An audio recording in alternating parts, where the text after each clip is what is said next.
I am resident of College for YouTube, joined by my buddy Patrick McCray, author of the Dark Shadows Daybook Unbound. We're here to discuss episode 1220. This begins with an opening narration by David Selby. Really good narration by him, too. And you... Your son wants to give you lovies. All right, give me 1 second. And you can't go there.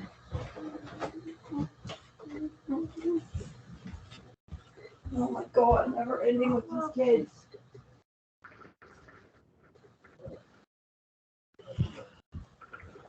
Alright, you got daddy loves. Now go to bed. Everybody gotta have daddy loves. Sorry. Started. Oh, sorry. Right. We have David Selby who narrates it, and this is you have the recap. You have Catherine interacting with Bramwell, and Catherine tells him she is pregnant, which is really, it's still a bombshell even in this episode, isn't it?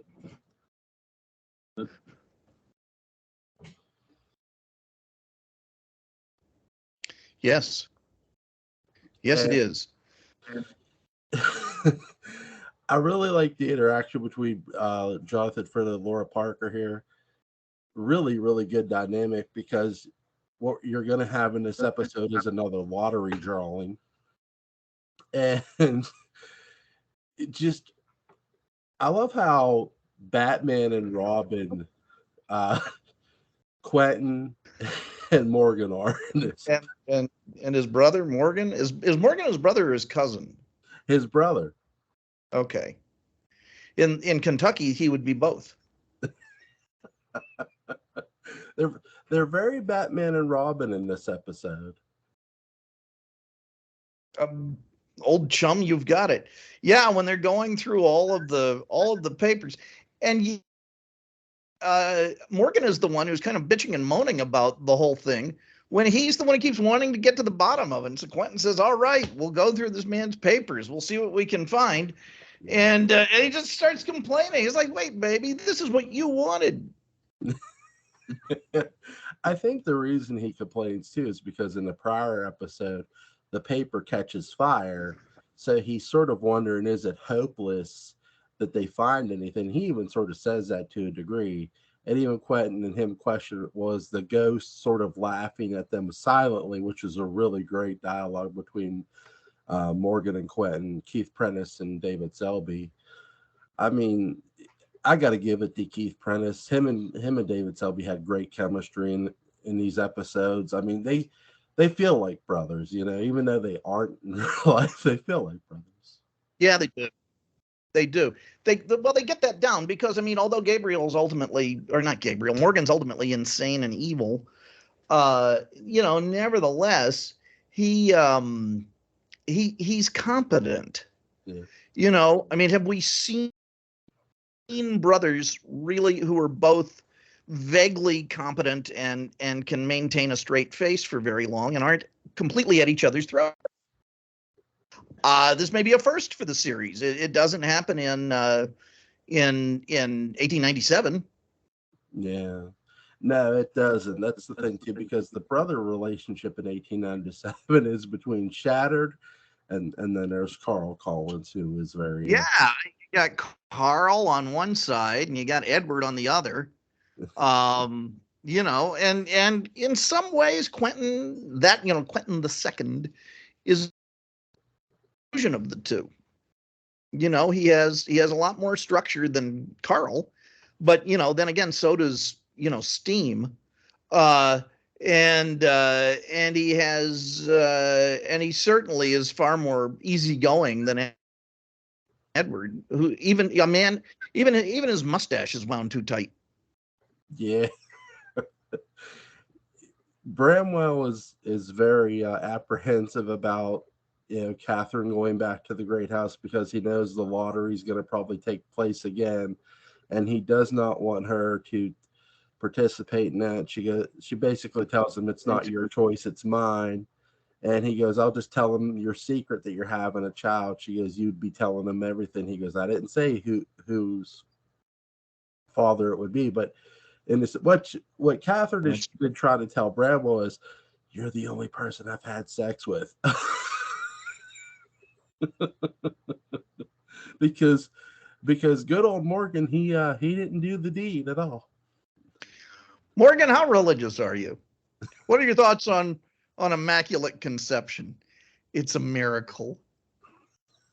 It's a miracle. It is. I gotta tell you, I found this, the most strange thing I found about this arc is this decision by Morgan not to conceive with Catherine, because it seems like that's the whole purpose of them getting married, and then they just don't. Well, here comes that old devil subtext, and it's very tough. Yeah. It's very tough to separate actor from character sometimes, and to read into these things. But Keith Prentice was gay, pretty certain, and I believe he was one of the early victims of AIDS. In fact, not that you had to be gay to die of AIDS, but in that period, it was predominantly the gay community. But I mean, even if I didn't know that Keith Prentice were gay, and it's not like there's a law that says if you're gay you have to play a gay character, that would be one of my first thoughts is but then again, it was a different time, and and Morgan is a fairly repressed character, and ready birth control didn't really exist. I mean, they had condoms, but they weren't that reliable. So there certainly could be other reasons. So I kind of take that back, but boy, it's easy to read that in. Now, what impact that has for the rest of the story? It certainly would lend a reason why Morgan is so eager to have the status symbol and hold on to her. So I don't know. What you're right too, because by the end of this episode, he doesn't try to get rid of Catherine right away. He does try to get rid of Bramwell by locking him in the room. Yep. And he more does Catherine out of pure frustration and anger. Catherine. You mean end of the storyline, not end of the episode. Yeah, you're right. Sorry, my apologies. By the end of the storyline, if I confused anybody, by the end of the storyline, not this episode, by the end of the storyline, Morgan has gone cuckoo for Cocoa Puffs and has locked Bramwell in the room, and Catherine is on her knees begging Morgan to let Bramwell out of that room. And he's already so mad and pissed off that she's having his kid. He figures, you know what? Screw it. You want to be with him so bad? He picks her up and he says, well, just come in and I'll just come with me and I'll let him out. He doesn't drag her to the room, which is really interesting, an interesting choice. It's a snipe hunt. Yep. It's a snipe hunt. Yeah. And he takes him excuse me, he takes her to the room and he unlocks the door and he pushes her in and closes the door. He goes, now you'll both be in there forever for the rest of your lives. And even if they survive, he plans on shooting them both, which is just insane. I mean, in all fair, I know Keith Prentice's character Morgan is your heel. He's your antagonist, but in all fairness, the room did make him go crazy too. Yeah. I mean, it did the same thing for Gabriel. It happens the best of us. It did the same thing for Justin. Here's an interesting question. Even though they weren't in love, would Gabriel, or gosh darn it, would Morgan have gone insane if he went into the room if Catherine were with him? I don't believe so. No. Yeah. And here's why. because I'll give this to Morgan. Morgan did love Catherine. Look, I've talked about how not all antagonists are liars. And certainly that's Morgan. He does lie at times, but so does a lot of other people in this very arc. So he's not alone. It's a soap opera. Right. When you look at Dark Shadows as a whole, you can point to every character and say every character is pretty much lied, including Victoria Winters, who's supposed to be this virgin saint, right? So, every character's lied in Dark Shadows. It's just a matter of time, when, and where. And so that's no big deal to me that, he lies because everybody else has done it. It's like, so what?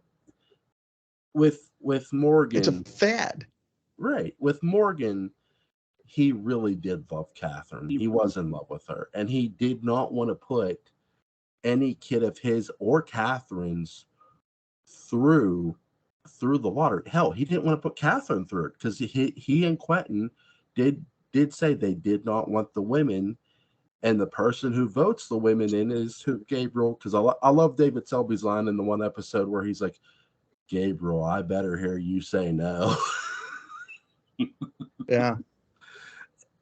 So Morgan becomes this antagonist in this arc, and you can sort of see it coming, he still very much tries to be a protagonist. He doesn't try to be, I'm not saying he doesn't try to be antagonistic. He does, but he also very much tries to be a protagonist in every way. And really, what makes a great heel, the better the good guy, the better the bad guy, and vice versa. Yep. Look at Barnabas. So and you could look at every other character through Dark Shadows history: Angelique, Quentin. It just, yeah. You look at Barnabas versus someone like Nicholas Blair or Count Petofi. Mm-hmm. And then you look at Barnabas versus that Uber Eats driver. Remember in that one episode who brought the chicken nachos instead of the chili nachos, and he tried to get him to come back. He called, and the guy kept pretending not to get his call, and then there was the one who picked up the order at Red Lobster and then just never brought it up. It just vanished. And it's Julia's birthday, and she wanted those cheese biscuits. And God, and so he sent Willie out. But at that point, only Captain D's was open. And so, it was like Lobster Week, and so that was good. But still, Barnabas was kind of steamed. He shook his cane a little bit at Willie. He's like, but he didn't hit him with it. And ultimately, they microwaved some pizza and just called it a night. I like that episode, though. Can you imagine? We're gonna outdo Seinfeld. I have a question have you ever been pranked by pizza? Because when I was a kid, around my neighborhood, there was this kid who called every pizza delivery place, and this was before caller ID. He called Pizza Hut. He calls Domino's. And he has it delivered to. He says he's somebody else, and he has it delivered to that person's address. And here's all these pizza delivery guys walking to this guy's house, looking at each other like, "Oh God, what a horrible person!" I love a good prank, but that really wasted the time of people who are relying on those tips. What a schmuck! Well, here's the thing: the guy who he pulled the prank on ended up paying for the pizzas and gave the drivers each a tip. I got to give the guy credit. God, what a saint! What a saint! Did they ever catch you? No, it wasn't me who did it. But he looked at the guy he knew who did it. He looked at him. He goes, "I want you to know, revenge is a dish best served cold." Yeah. Yeah. And it was. So that's okay. Oh my God. But he got it back though. Now how? Now, Julia, you got to keep going. I'm sorry. I'm holding you accountable to this anecdote. Well, let me tell you how he got it back. He loaded up a paintball gun. Oh God! And he waited for him to go out to his car. Here we go. And he just lit him up. Huh? Wow! Wow! But all right. I'll say this. I really like Grayson Hall in this episode. I love the scenes between her and Catherine. Her and Catherine just have some great heat between each other. They do. And this is all sort of, in every way, this is leading back. This is all leading to the flashback, because Grayson Hall plays Brutus Collins' sister, and Julia is a bit like Brutus Collins' sister. Not exactly like her, a bit like her. Okay. Tell me more about that. Well, Julia, I mean, she plays Brutus's sister. Yeah, Grayson. To be clear, in a later episode, Grayson Hall plays Brutus Collins' sister. In this episode, and in the episodes prior, she's been playing Julia Collins, and she's related to Flora, she's related to Quentin, she's related to Morgan, and she's very protective, not just of the family, but of the family secrets. She's a very traditional Collins in every way, shape, or form. She's very protective of the secrets. There's a secret between Melanie that I won't spoil here, that they're keeping from Melanie, that's going to be somewhat revealed in the next episode, that Melanie was adopted. But with this, and I really thought that Julia was going to be Melanie's mother, by the way. She wasn't, but still, you have this, she's very, there's times she defends Catherine, but for the most part, she's very, she doesn't physically attack Catherine. She verbally attacks Catherine at every turn. And she undermines not just Catherine, but Melanie. She treats everybody like a child. Very much how, like Edward did in 1897, if you will. And now with Brutus's sister, where she's like Brutus's sister, Julia is always spying on people. That's where she's like Brutus's sister most. And she's very judgmental of people, and that's where she's like Brutus's. That's sort of where the comparisons end, other than they look like each other. Mm-hmm. Mm-hmm. Yeah. Yeah. And, I mean, they're always very reluctant to make Julia any kind of romantic figure, any Grayson Hall character, any kind of romantic figure. Magda's sort of the closest that they come, and that's the one that looks the least like her. And I think in some ways it's a real disservice to Grayson, because she's always a misinterpreted actress anyway. And she is frequently neutered. She's very quickly turned into sort of Barnabas's sister type figure, I do know a writer who wrote a fan fiction story who did give her a love interest, and that would be one John Philip Betancourt in his Return to Dark Shadows story. So he actually gave her a couple. So who were the love interests? Well, the one love interest was Barnabas in a sense, and the other was she had a husband. He gave Julia a backstory, which was really good. Dr. Julia Hoffman had a husband who was cheating on her, and a gun. Is this while she was at Collinwood? No, this was before she was at Collinwood. This is when she was like, again, this is her sort of her origin story in a sense.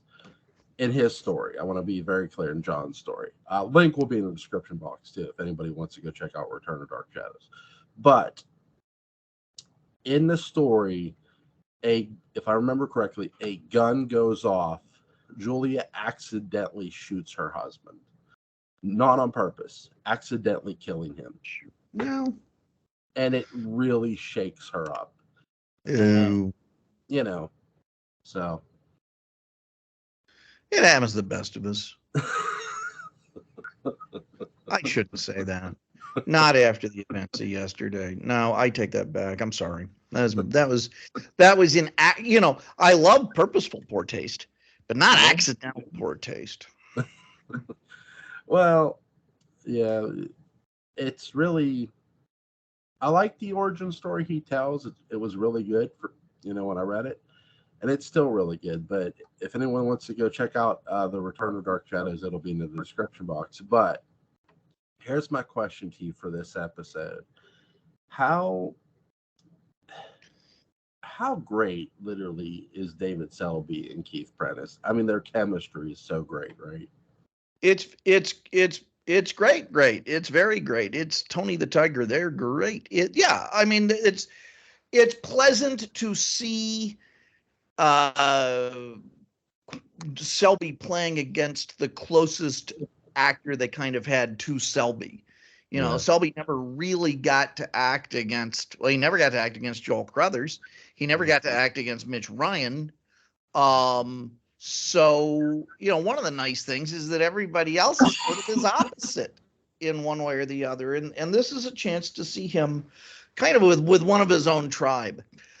The scene, though, that I think is just fantastic, really good, and it's predictable that it would be good, but why not? And that's the revelation scene that Laura Parker has with Jonathan Frid. Yeah, it's really well written. Yeah.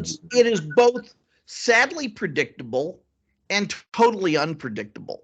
Yeah. She manages to be a pretty bold figure, yeah. and Bromwell exercises a sort of a depth of sexism and insensitivity to her. We'll just go someplace else. It'll be fine. They'll believe whatever we want us to believe, which I think more than anything sets him off against Barnabas. Barnabas would not have done that.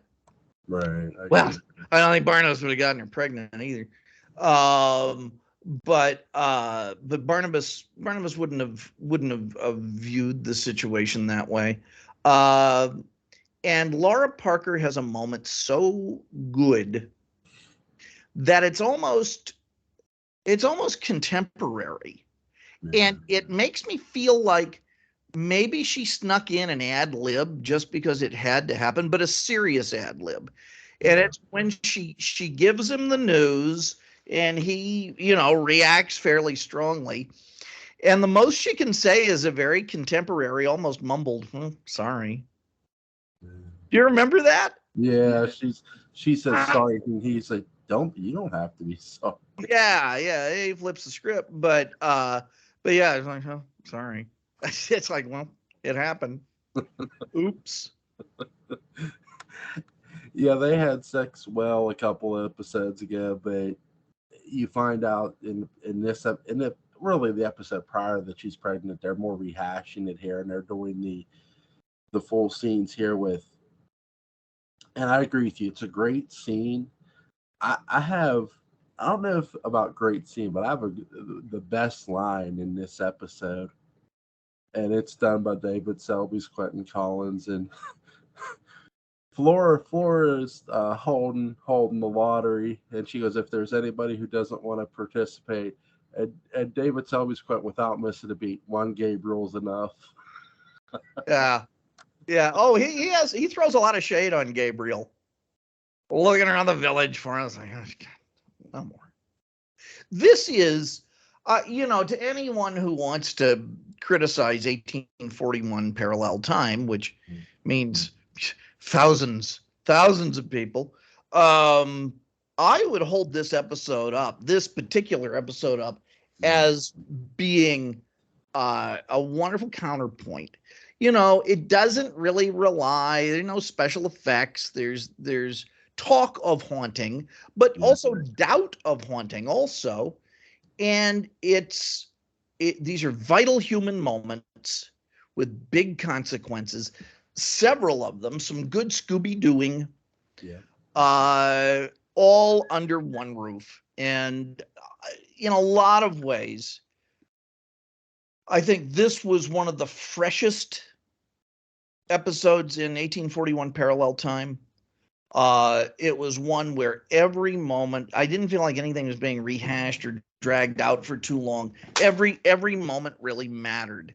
And we learned new things about the characters, and the characters learned new things about themselves. So it was a very successful episode. What I love about this episode too is for all the hope it raises for Catherine revealing she's pregnant with Bramwell's child, she dashes it in a sense by telling him, I'm going to stick by Morgan and contend with this lottery. And then you have the hope of them finding the letter, but Quentin and Morgan are disputing, will they find it, and are they just being laughed at? But then they do find a letter. It's really, really well written and well performed by the actor and actresses. And 1841, again, there's a reason I'm going through it by episode, and we are too, is it doesn't get enough credit. It doesn't. This is certainly the most attention that I think has been paid to it since the concordance was written. Sorry. No, that's okay. And it's helped me rectify something in the Daybook Unbound, which is there wasn't any 1841 parallel time. And so there is Sorry. Oh, good sir. There's a new essay that's going to go in. I think I might have mentioned this the last time, where I really upon something interesting, and it's strengthening the book. So every once in a while, you'll go to the Daybook Unbound if you sync, and there will be new stuff and improved stuff and so on. And that's the wonder of Kindle. So there. It's awesome. And it's an awesome book, too. So there's that. I'm trying to think if there's anything we need to add. I think you need to rest, Jewel.